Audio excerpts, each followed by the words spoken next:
May 26 ലോക Dracula ദിനം.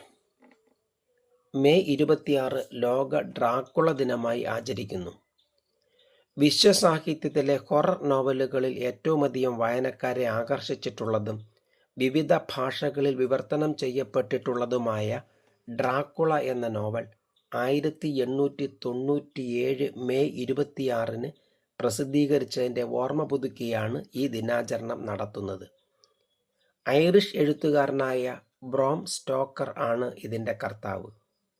രാത്രികാലങ്ങളിൽ മനുഷ്യരക്തം കൊതിച്ചലയുന്ന ഡ്രാക്കുള പ്രഭു എന്ന രക്തരക്ഷസിൻ്റെ കഥ പറയുന്ന ഡ്രാക്കുള എന്ന നോവൽ ഹൊറർ നോവലുകളുടെ ഗോഡ്ഫാദർ ആയി ഇന്ന് ലോകമെമ്പാടുമുള്ള വായനക്കാരെ ആകർഷിക്കുകയും ഒപ്പം ഭയപ്പെടുത്തുകയും ചെയ്യുന്നു. ഏതാണ്ട് 7 വർഷത്തോളം നീണ്ട ഗവേഷണങ്ങൾക്കൊടുവിലാണ് ബ്രാം സ്റ്റോക്കർ ഇത് എഴുതുന്നത്. 1890 പ്രസിദ്ധീകരിച്ച ആദ്യ നോവലായ ദ സ്നേക്സ് പാസ് എന്ന നോവൽ ഉൾപ്പെടെ 17 നോവലുകൾ എഴുതിയെങ്കിലും ഡ്രാക്കുള എന്ന നോവലാണ് അദ്ദേഹത്തെ പ്രശസ്തനാക്കിയത്.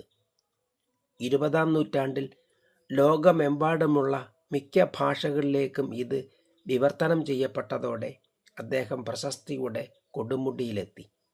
ഈ നോവലിനെ അടിസ്ഥാനമാക്കി 1931 ഹോളിവുഡിൽ ഇറങ്ങിയ ഡ്രാക്കുള എന്ന സിനിമയും ഈ കഥാപാത്രത്തെ കൂടുതൽ ലോകപ്രശസ്തമാക്കി.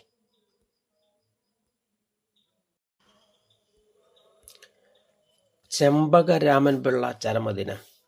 ഇന്ത്യൻ സ്വാതന്ത്ര്യ സമര ചരിത്രത്തിലെ സമാനതകളില്ലാത്ത വിപ്ലവകാരിയായിരുന്നു.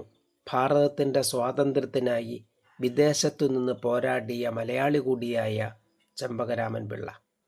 1891 സെപ്റ്റംബർ 15 തിരുവനന്തപുരത്ത് ജനിച്ച അദ്ദേഹം സ്കൂൾ വിദ്യാഭ്യാസം കഴിഞ്ഞ് ഇറ്റലിയിലും ജർമ്മനിയിലുമായി ഉന്നത വിദ്യാഭ്യാസം നടത്തി.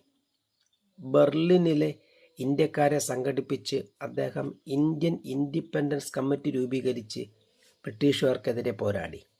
1-ാം ലോക മഹായുദ്ധകാലത്ത് ബ്രിട്ടീഷുകാരെ തോൽപ്പിക്കുവാൻ വിപുലമായ പ്രവർത്തനങ്ങളിൽ ഏർപ്പെട്ടിരുന്നു.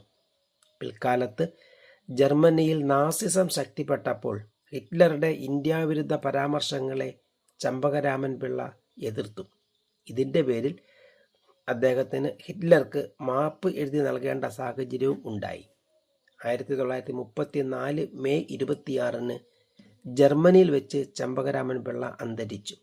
വിഷബാധയേറ്റു മരിച്ചു എന്നാണ് ചരിത്രരേഖകൾ പറയുന്നത്.